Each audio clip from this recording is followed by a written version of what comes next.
Jhana groovies, as we call you in Bodhinyana. We say, the Jhana groovies are up to this and that, because it's very groovy to be on retreat. It can be very cool. Or do you find it boring? Who are you? Are you the old oak tree? Retreat is so boring. My meditation is so bad. Or are you like the day fly?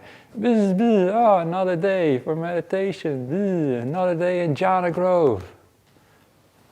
You know, are you so serious as the oak tree, or are you a bit more playful, like the day fly? And yesterday's talk, there were some jokes and just a bit of playing around with Harry the demon, who's very peaceful in meditation now, seems like. The instructions I gave him must have worked. And that playing around is not just for the sake of playing around. I noticed some people are getting a bit tense, or maybe it also had to do with the events that morning, maybe. So just loosen things up a bit. And also, in your life, why be so serious? Or why be so serious about meditation? If you just have a bit more of a loose attitude, maybe meditation becomes more easy. Whose meditation do you think is better? The old oak tree's meditation or the mayfly's meditation? The dayfly.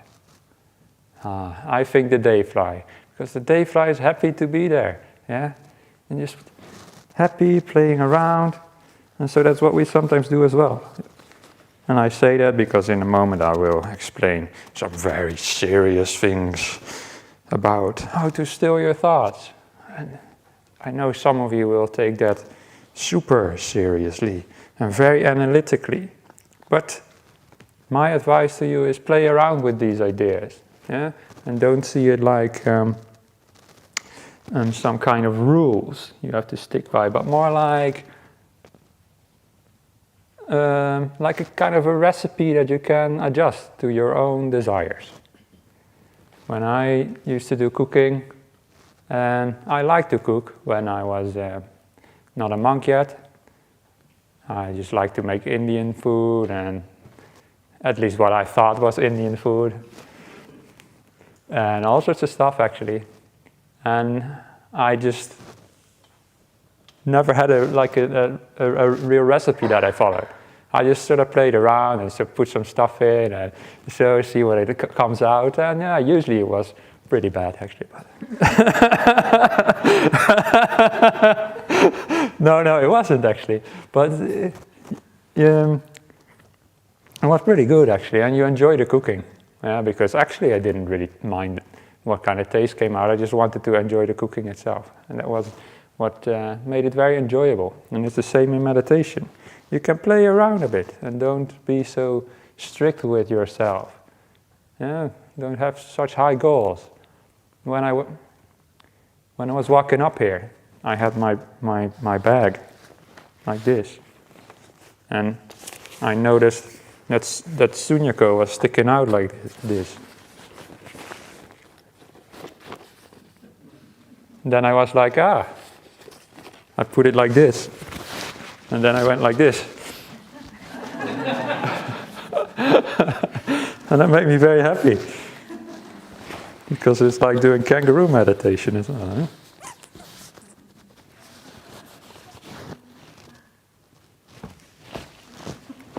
Yeah, if you see the joeys walking around, and they're already a bit grown up now. The joeys are the small kangaroos for people who are not from Australia, the babies. And they are so funny when they first come out. Many of you who are from Western Australia will know, but they just jump around and don't know how to jump. It just makes me so happy. But so today I will talk to you a little bit about how to still the thoughts using some instructions by the Buddha. But I just told you those instructions are general ideas to play around with. Don't take them so seriously. And also, always be kind to yourself. Don't have these high expectations. Like if the Buddha gives you instructions, they should work, and if they don't work, I'm a complete failure. Even the Buddha apparently can't teach me. No, don't think like that. What do you call a shop where they make good enough products? A satisfactory. Factory, satisfactory. You know? And Jhana Grove is a satisfactory for meditators. You're all good enough meditators. All good enough already. All included. You don't need to be any better. I accept your meditation as you are. Yeah? Why can't you do the same? So often we're fault finding, need to make things better. But this is a pretty good place, This hall may not be perfect. It gets a bit stuffy sometimes because there's not much windows, and it gets a bit dark sometimes. But it's good enough. It's satisfactory. Yeah, your rooms might not be perfect. Especially during this time of year, get a bit hot. But they're good enough. Actually, they're pretty good. In most meditation centers, you would sleep maybe in a dorm, let alone have your private ensuite. Your own private bathroom and shower. Even as a monk, I don't get that. So, well, here I do, but normally I don't. Maybe I should stay here, actually.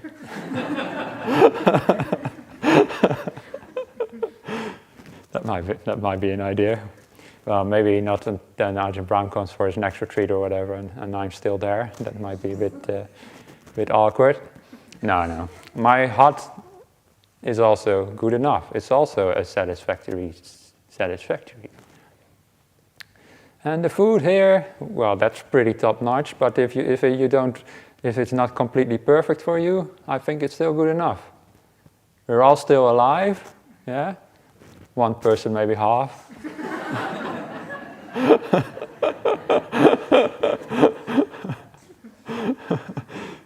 By the way, I gave him permission to eat as much as he wants also in the afternoon, so if you see him doing that, you know. And if you also feel like you're going to lose consciousness, then you can also eat as much as you want in the afternoon as well. Yeah. And so it's all good enough if you look at it that way. And the same with your meditation. Can you just have it be good enough?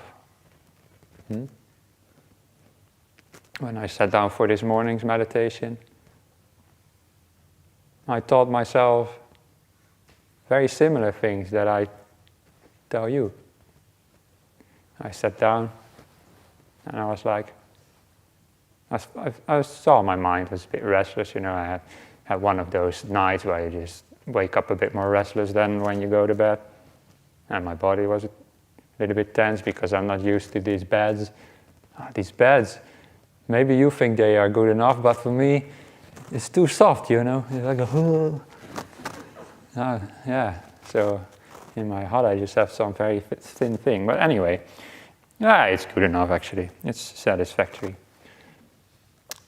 But I woke up a bit tense, in my body and mind. And I sit down, and I noticed my immediate intention was to make my mind more peaceful and my body more at ease. But that intention was not wholesome in a sense, because it came from desire. And then I told myself, imagine that at the end of this meditation session, how long it is, I still feel exactly the same. I'm still just as restless and still just as tense.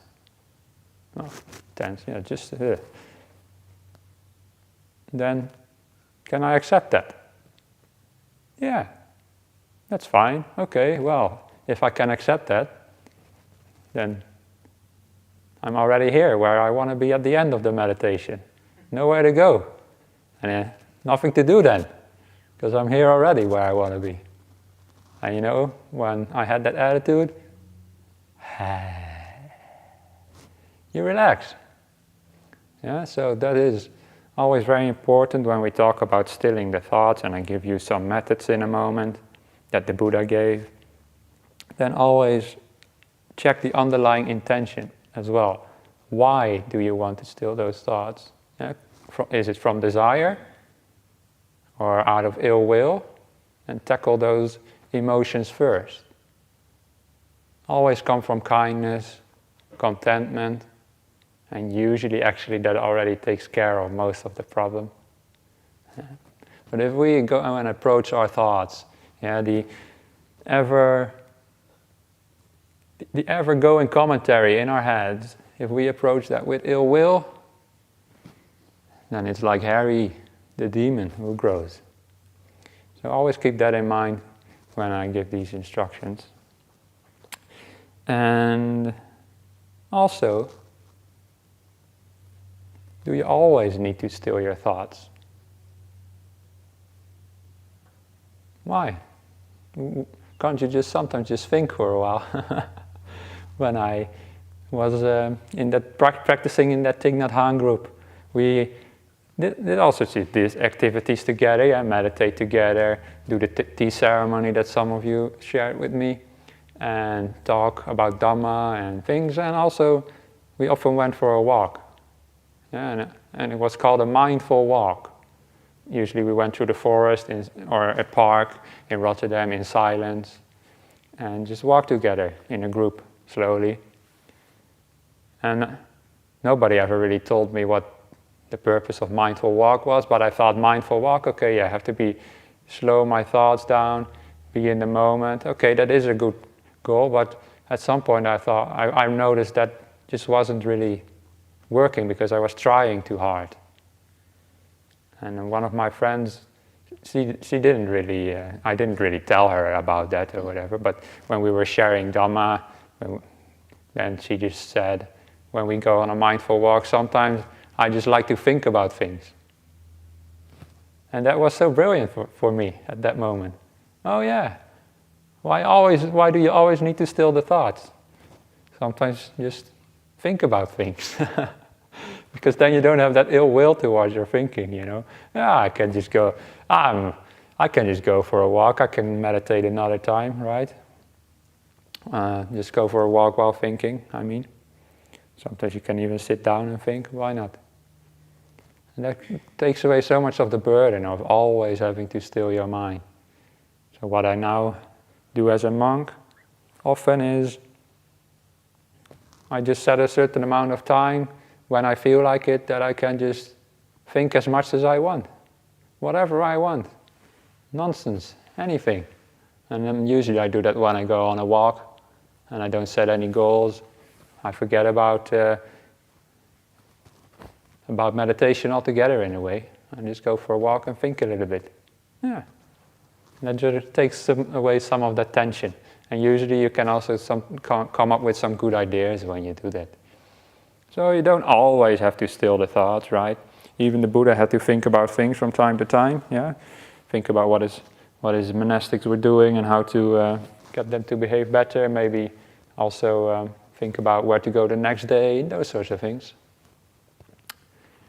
Anyway, having said all that, I want to teach you a few methods of letting go of the thoughts.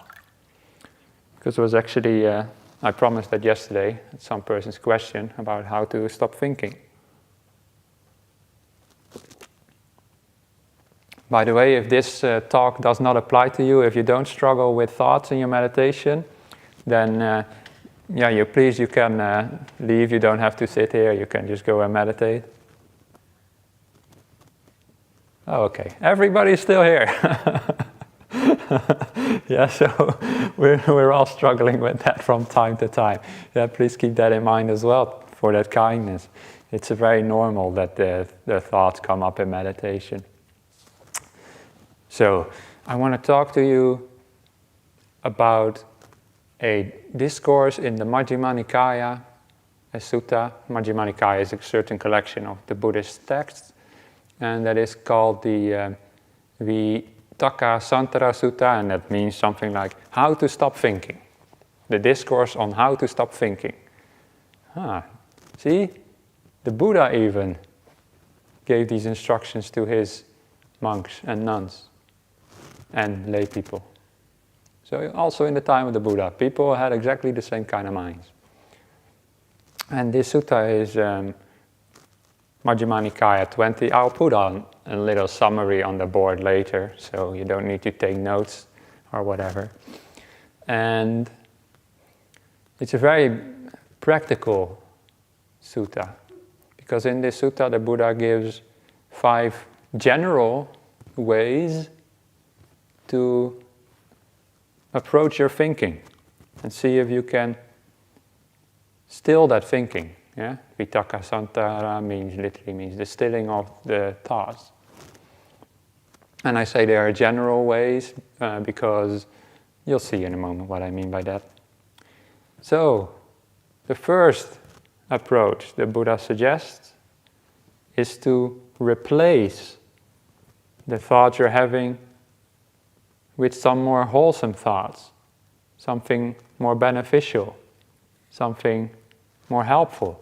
And he compares it to a carpenter who has a wedge in wood. Sometimes you need to maybe, Sander might know, you need to split the wood maybe a little bit, maybe to put some glue in or whatever. And then he says, it's like you punch out that peg with a smaller peg.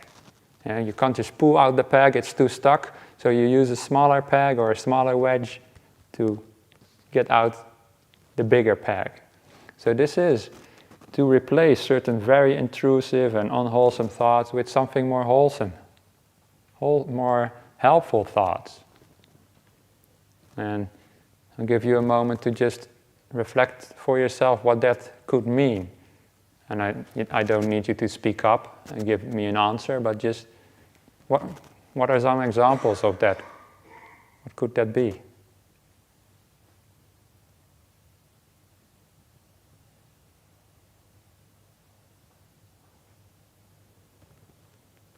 Could, for example, be if you have lots of angry thoughts towards other people or maybe yourself, you replace them with kind thoughts.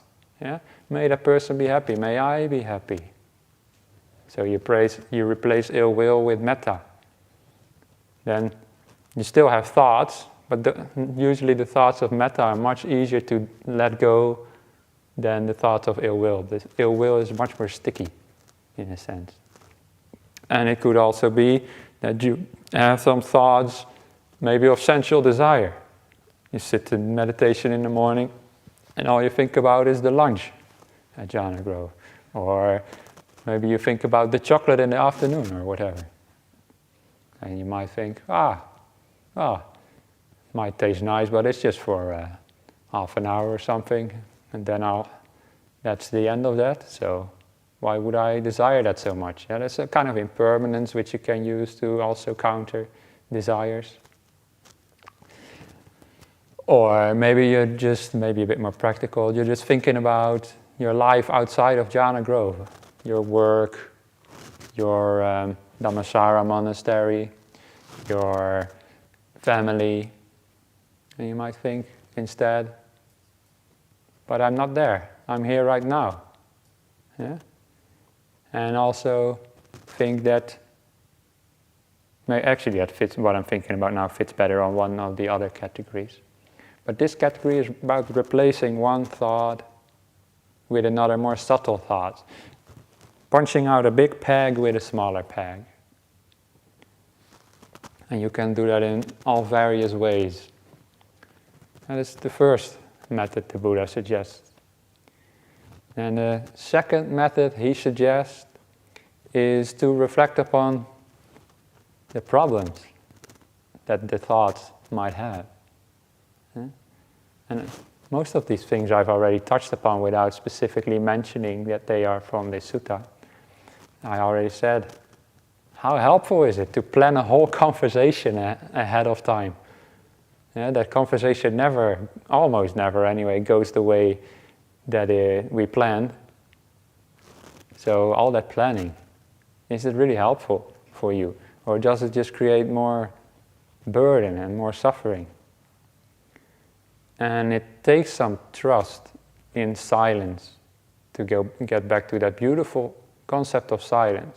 It takes some trust in silence to be able to know that if I just sit here quietly, enjoying this peace and not needing to think about the future, then actually that is the best way to prepare for the future.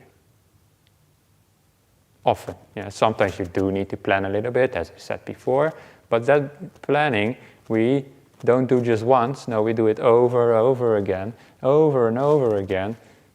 Well, usually the first plan we had was already perfectly fine. Yeah? Or am I just the only one who used to be like that? No. I see some people sitting like, oh yeah, that's my mind. Yeah, well, that's all our minds. Yeah? And you can use some active reflection like that. Is this actually useful? These kind of thoughts. Or thoughts about the past. Yeah? Keep dragging around that heavy past with you. To what extent is that helpful? Yeah, we can learn a bit from the past.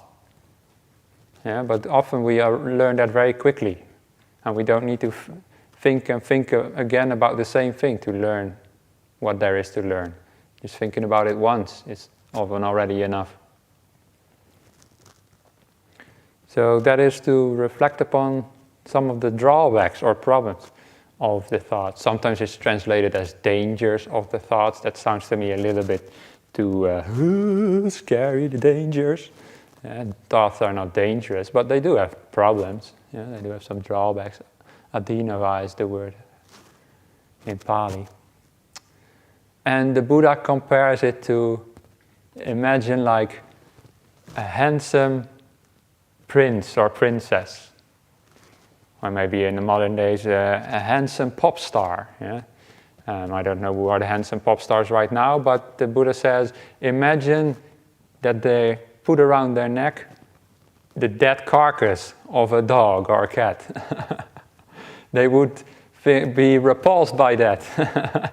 Yeah, they want to take it off because they see that there's nothing useful about that, and only, it's only has a lot of problems carrying a dead carcass around. It's quite an extreme simile, but basically means these thoughts are like a dead carcass you're carrying around. So what's the benefit of that? Now, all these methods the Buddha gives, in my experience, they can blend together a little bit, yeah. For example, you might have ill will, and then you first recognize the problems of ill will, which would be sort of under this method, and then you practice metta straight away, because it's just automatic if you practice for a while. So then you sort of move to the first method, but don't think of it so systematically, is what I was saying at the start. Be a bit playful and just let these ideas just be somewhere in your toolbox of meditation. Yeah? But be playful even with your tools. When I do woodworking, I sometimes you can use a plane or a chisel to do the same job very often. Yeah? And you can use a big chisel or a small chisel often to do the same job, or sometimes some other tools like a saw or a chisel.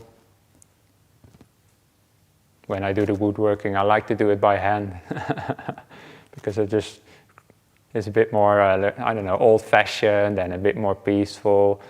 And when I do the woodworking by hand in the workshop, often I'm like with a saw, big beam, I just enjoy doing it. I am not in a hurry. Yeah?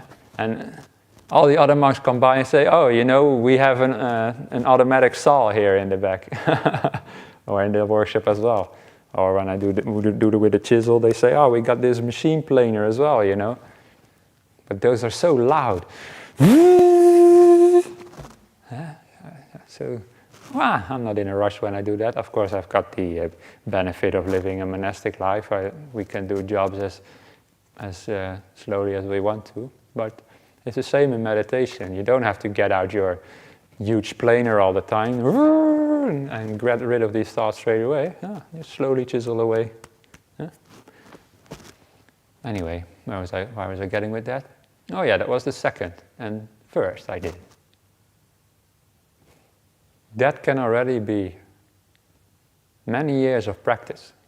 Just one or two of those methods. Because I said they're even still quite general. Yeah? Replacing thought with more beneficial thought. There's a whole subcategory of ways you can think about that. You might see that you have very selfish thoughts maybe, or thoughts that come from a sense of self. Then you can also replace them with generous thoughts. Yeah?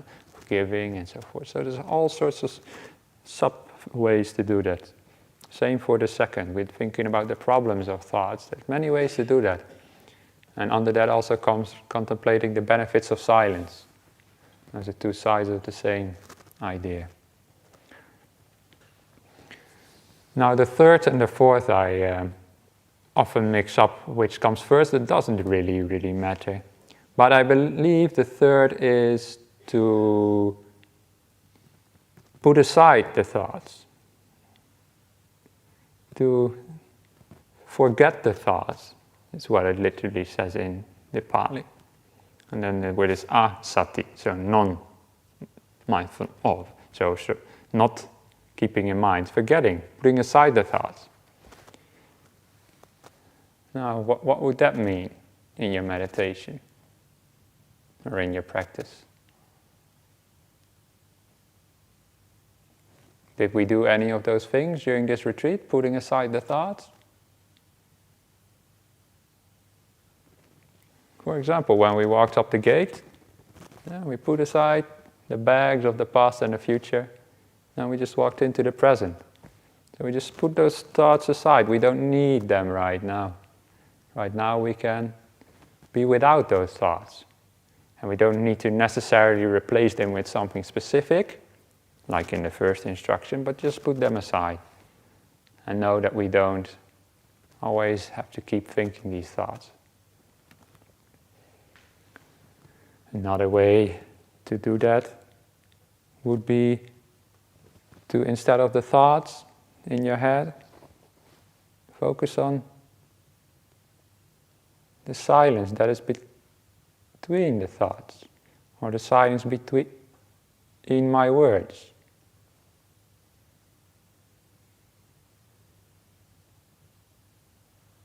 There's nothing going on there, for a moment at least.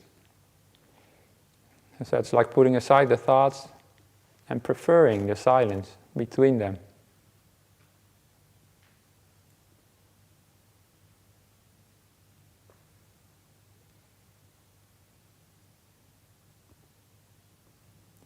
If you get some skill in that, you can do that quite quickly. And then you need to learn to also enjoy that silence and to have trust in it, that this is going to be beneficial. And the Buddha compared this to a person who sees an unwelcome sight, something they don't want to look at, and they just look the other way. Can you do that with your thinking? You don't like your thinking in your meditation. I've talked to many of you during the interviews, I know. You have these thoughts you don't want to think, but you keep looking at them anyway. You always keep looking back to your thoughts.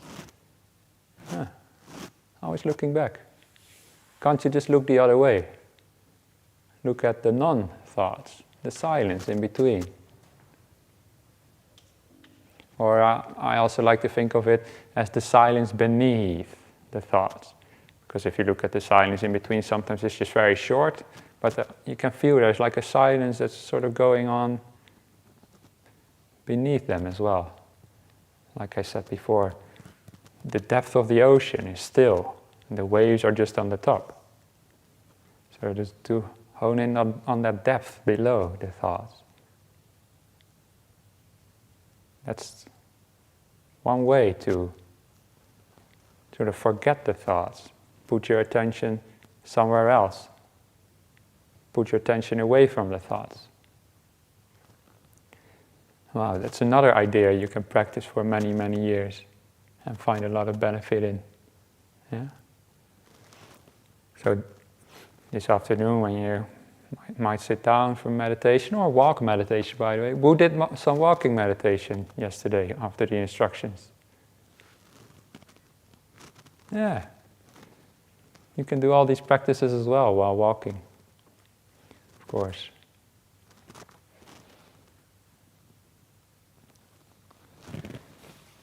Harry's bubble around him is another way to put aside some of the thoughts. Create your own private space. Yeah. If I create my own bubble here, I don't need to think about new Jhana groovies out there, or the Netherlands, or Bodhinyana, or the future, or whatever. I can just be in my own bubble. And I really like to imagine that the bubble, that's where the world ends, and beyond that, it's just space, just like that movie, The Fountain, that I talked about. It can be a bit challenging maybe to do, maybe difficult, but if it is challenging, then you also find out where your attachments lie, if you cannot let go of certain things. But you might also imagine that that bubble is just like a force field keeping out the outside world that's still there for you. So those are all ways, and you can play around with these ways. Yeah, be like the mayfly, and ways to still your thoughts. That was number 3. So far, I know it's a lot to remember, and then you even got more thoughts afterwards. So as I said, these are ideas to play around with for years, and when you do, they just become automatic. But just to recap so far, the first one is to replace the thoughts. Like a carpenter replacing a big peg with a small one. The second is to see the problems of the thoughts. Like a pop idol having a carcass on their neck and throwing it away.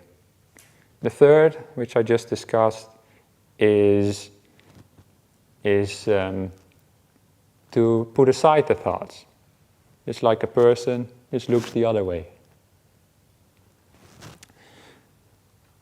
Now we come to the fourth, which is, I find very useful in particular, because it's a little bit, gets sort of at the root of the thought in a way. And it is about stilling the underlying will or intentions below the thoughts, or when I wrote it down on a piece of paper to hang up on the board later. Did I bring it? Yeah.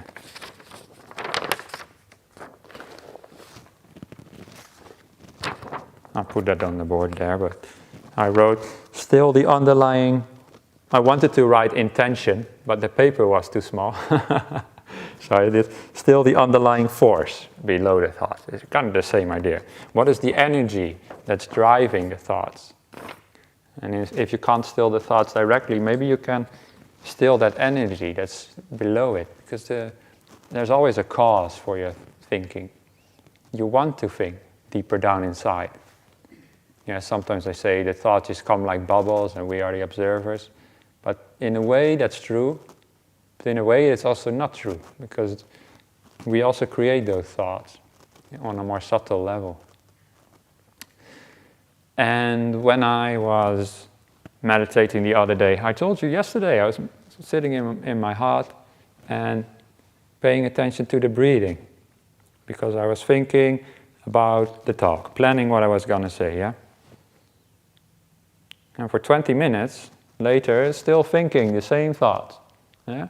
Just one or two lines that I was going to say, which of course I never said in the end. But I just keep repeating them or whatever. It's so silly, but I was just paying attention to the breath and it didn't work. So then I did this fourth method. But by the way, paying attention to the breath is by the Buddha also recommended as one way to still the thoughts. Specifically, he says, stilling the thoughts, mindfulness of the breath is a good way. And I think that would come under the just looking away, right? Putting your attention not on your thoughts, but on your breath. But it doesn't always work, not for me anyway.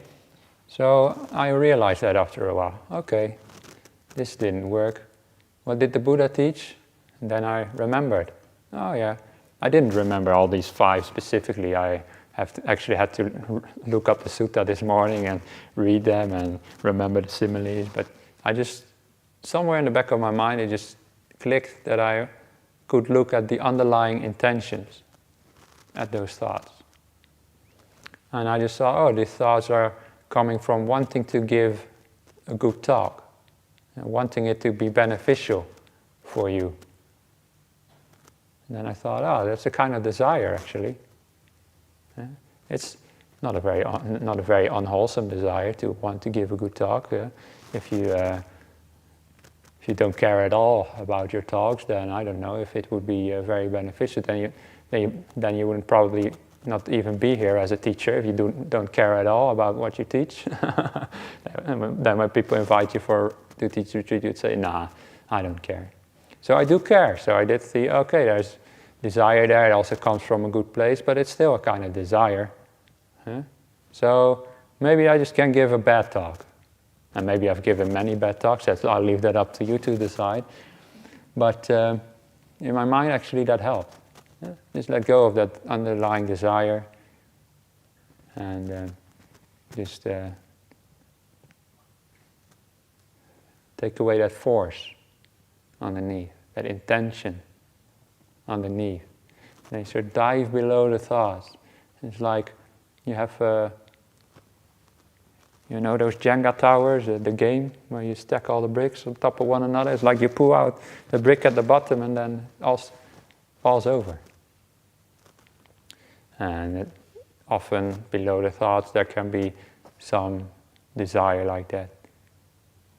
Can also be a sense of self. Can also be aversion to silence. Maybe even fear. Maybe there's a subtle fear that if you let go of your thinking, then, oh, things will go out of control, or I will lose part of myself. Oh. If you recognize that, underlying fear, desire, aversion, then you can pull the rug from underneath the thoughts like that. Often you just need to recognize it and that you know immediately what to do. Sense of self is another thing that can underlie the thoughts. Maybe you can tackle that directly as well. It's a very useful one because it's quite insightful as well. Because you actually see some of these causes and conditions on where thoughts come from. Okay, so those are 4, and then there's the simile. What was the simile for that one again? Oh yeah, it's like a man who's, one of you here, I know one of the retreatants in the morning goes for a run. I encourage that. When I was a layperson, I also used to go for runs. It also can be helpful to still your mind in a sense. But this simile is like a man who is running, who thinks, oh, why am I running? I can also just walk more slowly. And when I walk, and then he's walking and think, oh, I might as well sit down. You sit down, I might as well lie down. Yeah? So from running to lying down, it becomes more still. Because I think about the reasons for the running. Why am I running? There's no reason to be running. It's like, why am I thinking? For these bad reasons. Desire, anger, ill will, and so forth. Okay, that's a lot of ideas. So sorry. The retreat is too short. Should we just extend it? Then we can do one a day. One of these methods. And then we've got all the sub-methods, you know. And then so each day I teach one of the sub-methods. And then we can do a 9-week retreat, maybe. Yes or no? Yeah, some people yes. Yes, yes. Well, I'm sorry, but yeah. I thought you would all say no, actually, but that means you're actually enjoying it. Oh, that's good. Then we'll do that then. So to back up a bit to the start of the sutta. And now no, I was joking. I was going to explain it in all the details. No. Instead, the 5th and last one. And this is sort of like a last resort one. And one that I would not recommend to start with, but which is the one we automatically do start with often, which is to suppress the thoughts. Just to try and force them away. Use willpower. It's like trying to get the angry demon from the throne. The Buddha still gives that as an option, and he doesn't explain specifically why, but I think it's mainly in like extreme cases when your thoughts are gonna make you do something stupid. Yeah, for example, if you have an intention to harm somebody or something, then if your last resort is just to no, I shouldn't do it. No, I should be better. Then that's wholesome to stop that. Yeah. Or if you have some addiction, and sometimes the last resort can be just to use willpower. No, can't do it. I know better. Shouldn't do it. Don't think about that thing. Then you sort of suppress those thoughts. But I would only do it in that kind of cases, or borderline cases like that. Don't do it when you're just sitting here, mindful meditation, and a few thoughts come up about lunch. No, don't think about lunch. Or thoughts come up about when is the retreat going to end. No, don't think about when the retreat's going to end.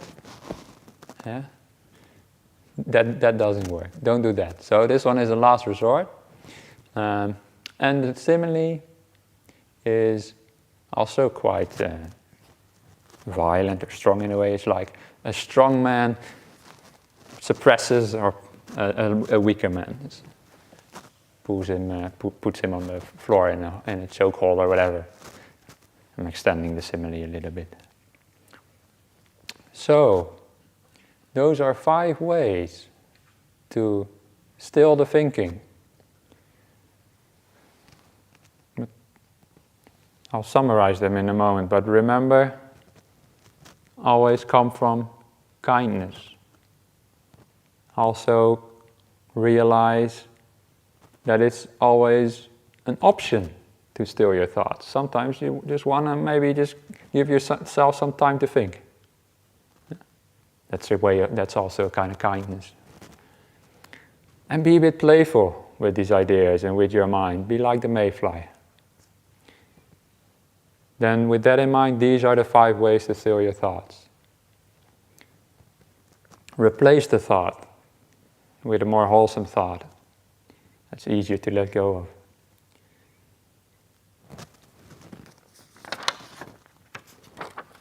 Recognize, replace the thoughts. Second, recognize the problems of the thoughts. Are they helpful or not? The third, put the thoughts aside. Yeah? It's like looking somewhere else. Yeah? It's like I can put this cup, I can hold it in my hand all the time. The water never becomes still. Let's put it aside. The fourth one, still the underlying intention or the underlying force beneath them. And the last and final resort is to suppress the thoughts. Put this on the board, and this afternoon we'll do a little guided meditation with some of these ideas in mind. So thank you for your attention, and these ideas I took directly from the Buddha, so we can say sadhu to our teacher. Sadhu, sadhu, sadhu.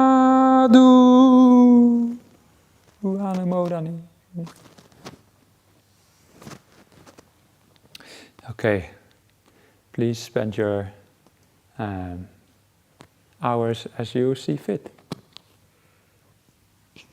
Maybe some walking meditation, why not? In this beautiful satisfactory that we have.